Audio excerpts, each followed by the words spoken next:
நம்முடைய ஆவிக்குரிய வாழ்க்கையிலே அதிகமாய் பயன்படுத்தக்கூடிய 5 வார்த்தைகள். ஆராதனை என்பதற்கு பயன்படுத்தப்படுகிற எபிரேய வார்த்தையானது அபோதா என்பதாகும். அபோதா என்றால் விசிட்டிங் டு பி நியர்.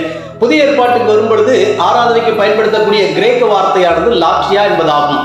1 தீமோத்தேயு 2வது அதிகாரம் 1வது வசனத்தை வாசிக்கும் பொழுது பாருங்கள், எல்லா மனிதர்களுக்காகவும் ஜெபங்களையும் விண்ணப்பங்களையும் வேண்டுதல்களையும் ஸ்தோத்திரங்களையும் என்ற 4 வார்த்தைகளை வாசிக்க முடிகிறது. ஜெபம் என்பதற்கு பயன்படுத்தப்படுகிற கிரேக்க வார்த்தையானது ப்ரோசெகே. ப்ரோசெகே என்றால் விசிட்டிங் டு பி நியர், அப்பாவிடம் போய் உட்கார்வது என்பதாக அர்த்தம்.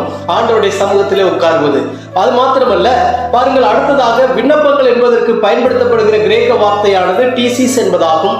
மாத்திரமல்ல, வேண்டுதல்கள் என்பதற்கு பயன்படுத்தப்படுகிற கிரேக்க வார்த்தையானது என்டியூஸ் என்பதாகும். அதன் பின்பதாக ஸ்தோத்திரத்துக்கு பயன்படுத்தப்படுகிற கிரேக்க வார்த்தையானது யூகாரிஸ் என்பதாகும். அப்பா சமூகத்தில் உட்கார ஆரம்பிக்கும் பொழுது நம்முடைய வாழ்க்கை மறுரூபமாகிவிடும்.